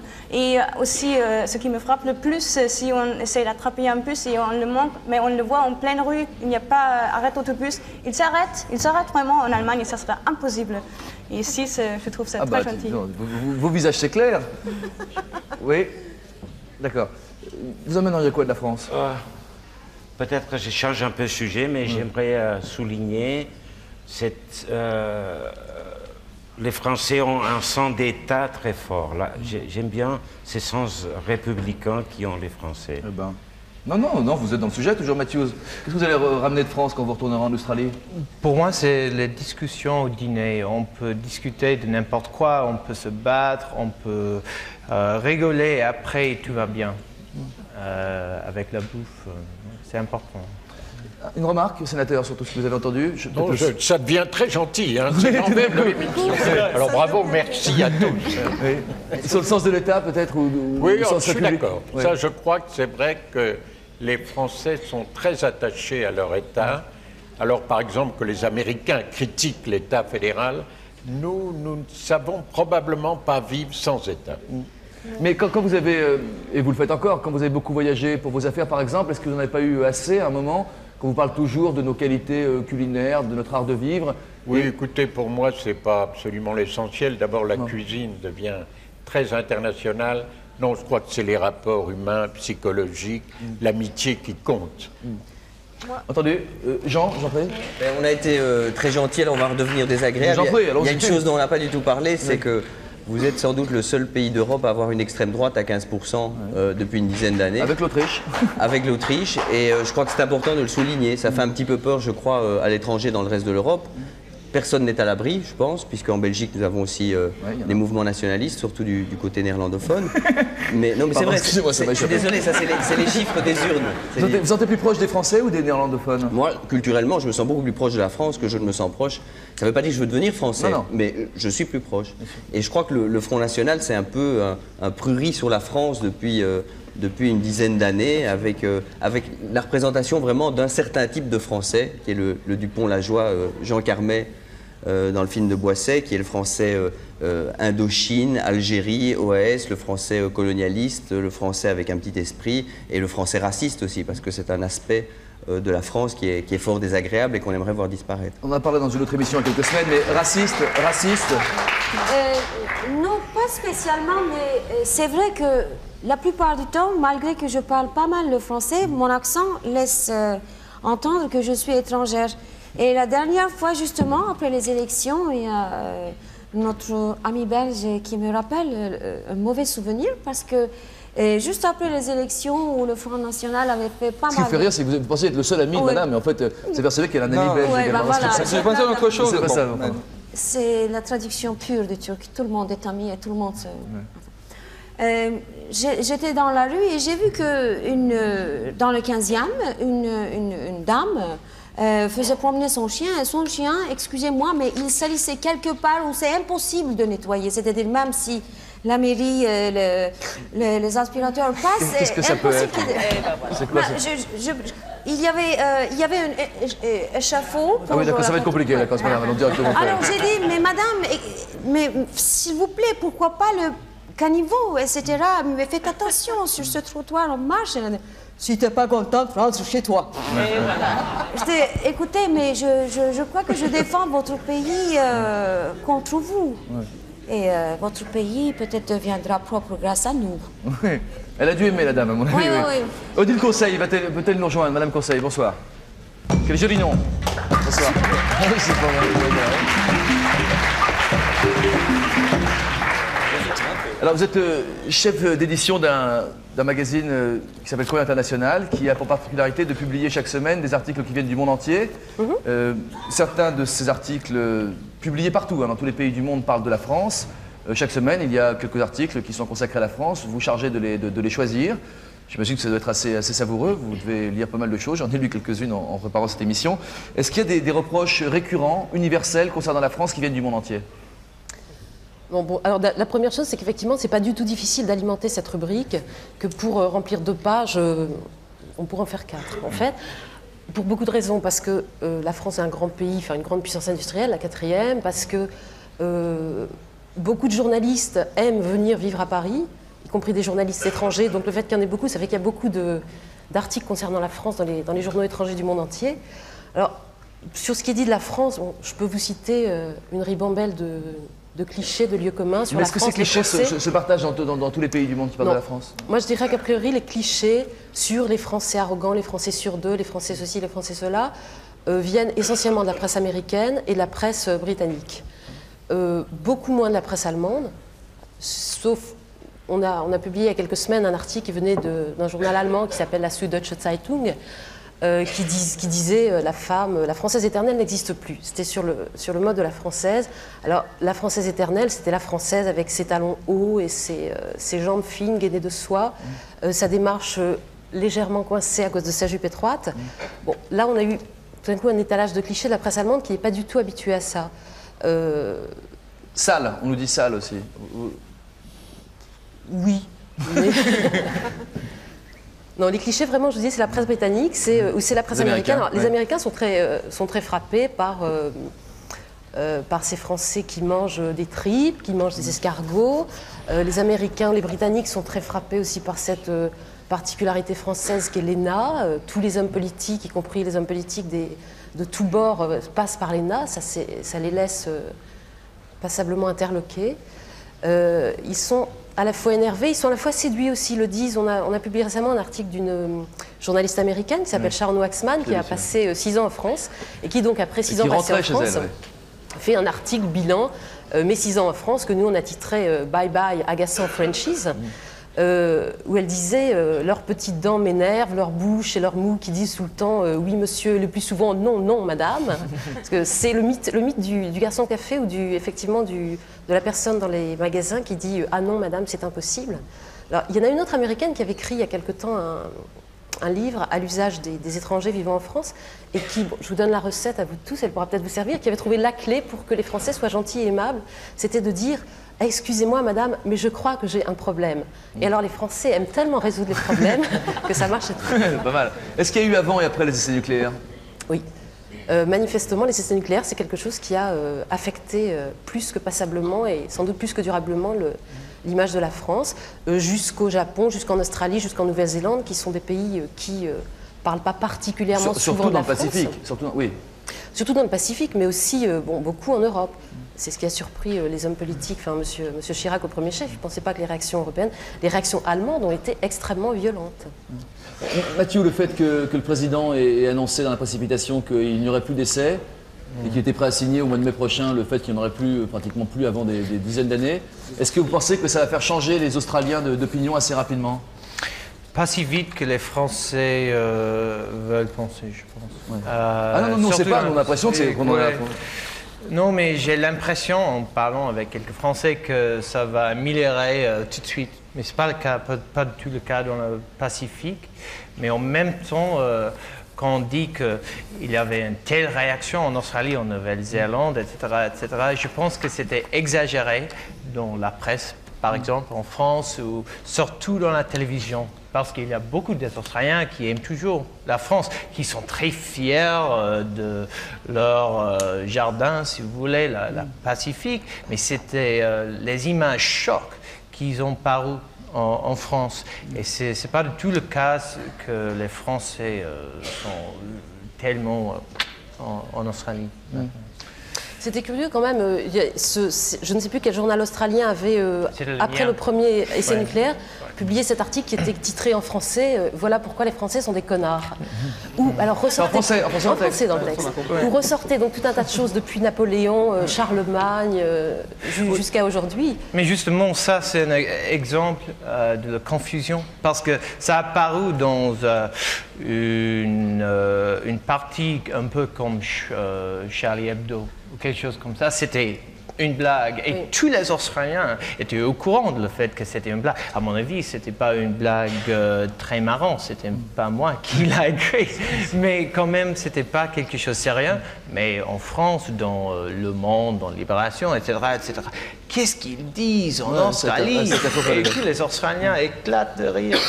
Je voudrais vous citer un tout petit extrait de la presse japonaise. La presse japonaise, c'est de la presse sérieuse, c'est pas de la presse rigolote, c'est pas très olé olé. Quand ils écrivent, c'est posé, ils ont les moyens de faire des enquêtes. Et ça, c'est un extrait d'un article qu'on avait publié au moment du 4e essai nucléaire, c'était fin novembre. Donc, il est d'ores et déjà évident que, quelles que soient les critiques de l'opinion internationale, Paris fera la sourde oreille. Or, les Français devraient être très attentifs aux graves conséquences que ce faux pas peut avoir pour leur pays. Les résultats d'un sondage effectué au Japon montrent d'ores et déjà qu'à la suite de la reprise des essais, 71% des Japonais ont une mauvaise opinion de l'Hexagone. Et dans ce même sondage, il était dit que pour les Japonais interrogés, donc sondage sur 1000 personnes classiques, c'est la France qui représentait pour eux le plus grand risque par rapport à la paix dans le monde, devant la Russie, devant la Chine. D'accord. Une dernière question, parce qu'on va enchaîner avec un reportage qui a été fait en Angleterre. Est-ce que la rivalité franco-anglaise s'émousse ou est-ce qu'au contraire elle perdure ou elle se développe avec le temps? Quand on la regarde à travers les journaux, ça dépend beaucoup des titres des journaux. Il y a des journaux qui sont, disons, des journaux amis, et il y a des journaux comme le Sunday Times en particulier, qui cultivent beaucoup ce côté méchant franchise. On vous fait la peau et on est méchant, on vous met des pots de banane dès qu'on peut. Je me rappelle en particulier d'un article qui avait suivi un rapport qu'avait fait l'IFRI, l'Institut français de relations internationales, sur l'industrie en Grande-Bretagne, en détaillant l'état catastrophique de l'industrie anglaise. Et il s'en était suivi un papier d'une violence sur la France. Les Français, dont l'industrie n'est pas brillante, n'ont pas de leçons à nous donner. Très méchant. Sénateur? Moi, je crois que la rivalité franco-britannique est en train de se réduire. La jeunesse est en train de changer profondément l'histoire. Et le fait qu'il y ait un tunnel, par exemple, est quand même un élément tout à fait nouveau dans les relations franco-britanniques. On part pour l'Angleterre. Je vous aurai l'occasion d'en parler juste après. Vous allez voir. Philippe Borrell a pris donc le fameux tunnel pour aller de Paris jusqu'à Londres. Et pour vérifier ce qui reste de cette guerre, vous allez entendre différentes choses. C'est assez court et vous aurez l'occasion de commenter juste après. Si. À tout de suite. Mesdames et messieurs, dans quelques instants, nous arriverons en gare de London-Waterloo, notre terminus. Nous espérons que vous avez effectué un agréable voyage et nous espérons vous voir prochainement. Merci et bonne fin de journée. Do you like French people? Yeah, I love them. You love them? Yeah. Don't know any. I don't like them. Hate is a little bit stronger word. I don't like them. Yeah. French football is very good. Very Only good. Thing is, Eric Cantona. Eric Cantona. Yes. Eric Cantona. Ginola. It's very unhelpful. I don't like them at all. In France, I don't know, you get the impression that the children in France have got no manners at all. There is a love-hate relationship between the French and between the English. What have you heard about you, yeah? You eat frogs and smell of garlic, etc.? The French are renowned in this country for being lovers, for being dirty. Ignorant. Rude. Rude? Rude? They're quite rude when you get to Paris. I wouldn't like to say. I've got to be diplomatic or arrogant. They might find them a little arrogant. The French don't seem to like the English. They have a considerable self-confidence, but if you push that too far, you might say it's a little bit of arrogance. We fought you French people for 1,000 bloody years. Actually, individually, the French are infinitely more intellectual, more interesting than any British man can ever be. I will probably be assassinated for saying such a thing. The women are okay, but I think the Frenchmen get the hump because they fancy us rotten. They fancy us better than they do the Frenchmen, because we are the greatest lovers. Est-ce que... Can I reply in English to that? I think they're right. They're really right. Je pense qu'il y a deux choses. Il y a une différence entre... Là, on le voit dans le reportage, si je peux jouer l'intello parce que je suis contaminé par la vie française. Il y a la réputation, les stéréotypes. La réputation, c'est quelque chose enfin, qui est causé par des choses immédiates. Ça veut dire enfin, les essais de M. Chirac, les essais nucléaires, où enfin, un Français tape sur la tête d'un Anglais sur la Manche avec une sardine parce qu'il y a la guerre des poissons. Ça, c'est la réputation immédiate. Cette réputation est jugée à l'aune des stéréotypes. Et les stéréotypes, là, parce qu'ils mélangent dans le reportage, les stéréotypes, enfin, en fait, ce sont les 3 B. C'est la bouffe, le béret et le bidet. Mais je peux approfondir ces Non, 3 je ne B. comprends pas si vous voulez dire. Mais en fait, parce que par exemple, le bidet, les Anglais... Qu'est-ce que c'est le bidet au point de vue psychanalytique pour un Anglais? C'est un aveu dans une chambre d'hôtel, c'est un rognon en porcelaine, dans une chambre d'hôtel qui avoue l'existence d'une partie du corps que les Anglais n'ont pas. Monsieur Deplan, Daniel Deplan, où est-ce qu'il est, monsieur Deplan? Bonsoir, monsieur. Venez nous rejoindre, vous avez des choses à nous dire, vous aussi. Alors vous êtes français? Je suis français. Vous avez publié ce bouquin qui s'appelle Trafalgar, My Tailor is Crazy. Vous êtes installé à Londres depuis longtemps, depuis les années 60? Oui, c'est ça, à peu près 30 ans. Oui. Donc vous avez publié cet ouvrage qui est amusant, qui est plutôt sympathique, qui est quand même satirique sur les Anglais. Est-ce que vous avez reconnu à la fois ce qui vous amuse et ce qui vous agace chez les Anglais dans le petit reportage qu'on a passé à l'instant? Oui, je crois que c'est un bon... C'est vrai que, comme monsieur a dit, c'est une série de stéréotypes, mais qui reflètent bien les pensées des Anglais sur les Français. Mais je crois finalement nous sommes, les Français et les Anglais, nous sommes un couple maudit. On s'aime, on se déteste, on se déchire, on se cocufie, on se court après, on se jalouse, et ça depuis des siècles, et ça continuera. Mais on avait l'air de dire que ça s'émoussait, le sénateur disait que ça s'émoussait avec le temps. Non, pas vraiment. Même pas chez les jeunes, vous ne l'observez pas, vous? Non, je pense que c'est toujours la même chose. C'est-à-dire que de la France, l'Angleterre est comme une espèce de vieille fille très distinguée, et les Français envient un peu cette distinction. Et depuis l'Angleterre, la France est une superbe putain. Et ils envient aussi ce côté putain qu'ils n'ont pas chez eux. Vous avez préféré vous installer en Angleterre plutôt que de vivre en France, pour des raisons amoureuses, de profession, ou pour des raisons personnelles? C'est un mélange du deux. Un mélange. Mais j'aime beaucoup les Anglais. Sinon, ça fait 30 ans que j'y vis. Sinon, je ne vivrais pas. Je ne suis pas masochiste. Bon. Et j'aime beaucoup leur flegme, j'aime beaucoup leur sens de l'humour. Monsieur le prouve ici. Bon. Et comment dire... Et c'est important, en tant que Français, de vivre à l'étranger. Bon, j'ai choisi l'Angleterre, ça peut être la Turquie ou l'Espagne ou l'Allemagne, je ne sais pas. Mais parce qu'on a un regard étranger qui est toujours face à vous, c'est-à-dire que ça vous permet de vous mettre en question sans arrêt et d'éviter de se regarder le nombril. Parce que lorsqu'on est semblable, on ne va rien. Et quand vous traversez la Manche dans l'autre sens, quand vous rentrez en France régulièrement, est-ce que vous avez un regard différent sur les Français? Les 2 premières heures. Et après, ça passe. Ce que j'aime beaucoup chez les Anglais. Qu'est-ce qui vous surprend le plus quand vous rentrez en France, par exemple? On me regarde sans arrêt dans la rue. Je ne sais pas ce que j'ai. Bon. Et ensuite, j'ai l'impression que les 2 premières heures, on me parle. Si les Français pouvaient m'ouvrir le ventre pour savoir ce que je pense, ce que je mange, avec qui je baise, ils le feraient. Mais ce que les Anglais ne font pas. Ils vous respectent beaucoup plus dans ce sens-là. Est-ce qu'il y a tant de différences que ça entre les Français et les Anglais? Énorme. Ah oui. Il y a la Manche. Oui, beaucoup de différences. Énorme. Heureusement. Oui. Entre les Français et les... Mais nous sommes complémentaires. Moi, je dis toujours, il y a le fameux pragmatisme anglais et le fameux esprit cartésien français pour aller très bien ensemble. Et là, ça se retouche. Ça ne se fait pas. Ça ne se fait pas. À la suite d'une série de documentaires intitulés L'école vue d'en face, un Anglais qui aime beaucoup la France, qui s'est installé parmi nous, Alex Taylor, a permis à des enseignants étrangers de donner leur opinion sur notre système éducatif et sur les élèves français. Vous avez... qui est prof ici? Vous avez tous... Moi, c'est prof. Prof. Vous avez été prof aussi, non? Vous n'avez pas donné des cours de français? Oui, je suis assistante. Assistante en allemand dans un lycée d'Amiens. On va regarder ça. Vous allez voir que les profs étrangers qui sont installés en France ont un regard assez dur, assez cru sur notre système éducatif. Ça vous étonne? Non. Non, ça n'étonne pas en plus. Allons-y. Ça m'étonne. Ça vous étonne? Mon fils, il est en train de faire son bac en ce moment.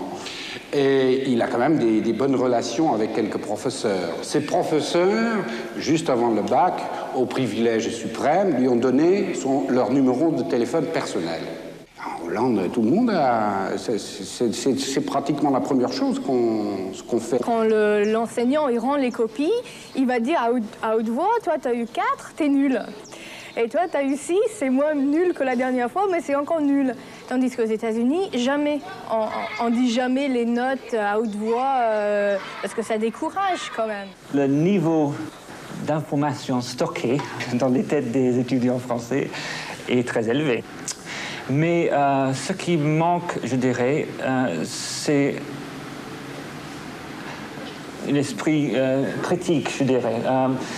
Très souvent, quand j'ai des étudiants, j'essaie de les expliquer que ce que je dis, moi, n'est pas forcément la vérité, que ce n'est pas toujours le cas, que le prof a raison. Le professeur est en espèce de conçu comme un vaisseau plein et l'élève comme un vaisseau vide. Et le cours consiste à verser du récipient plein dans le récipient vide. Et c'est pour cela que les élèves sont tellement passifs, n'est-ce pas? Je réalise que les élèves n'ont pas l'habitude de poser des questions. Pourquoi? Parce qu'on ne leur apprend pas de poser des questions, on leur apprend d'apprendre par cœur. Je me souviens, une fois, j'avais posé une question, j'avais dit alors, qui pense que... Il y avait deux possibilités, c'était oui ou non. Alors, qui pense que oui? Il n'y avait rien, personne ne bougeait. Qui pense que non? Personne ne bougeait.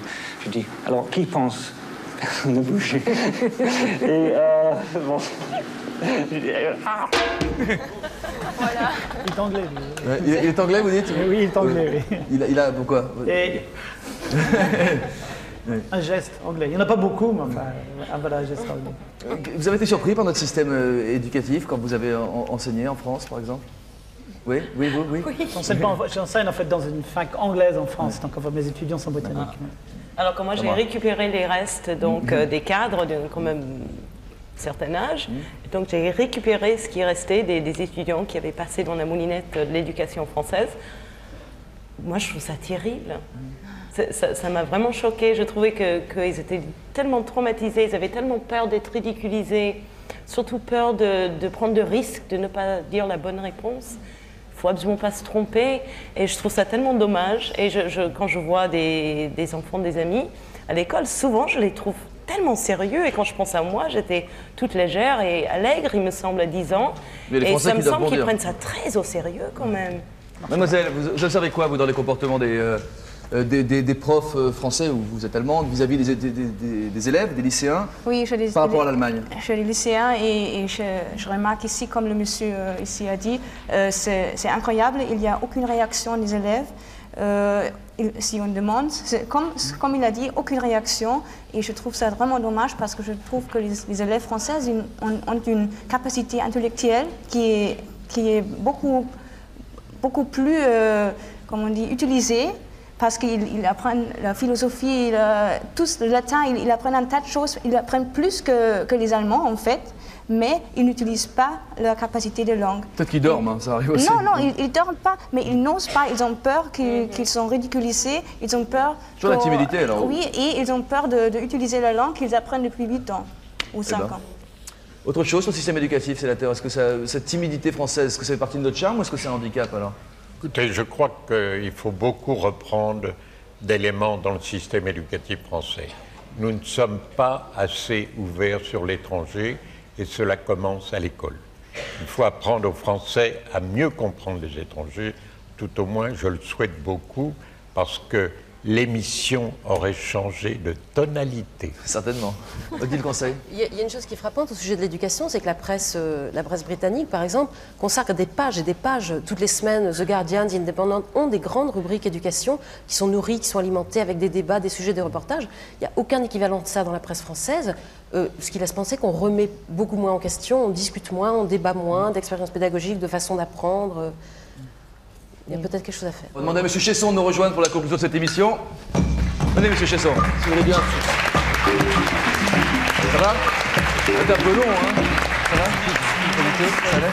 Attention, c'est un vrai gymkhana, là. Oui. Vous avez fait gaffe. Là, moi, je tombe tout le temps, là, faites gaffe.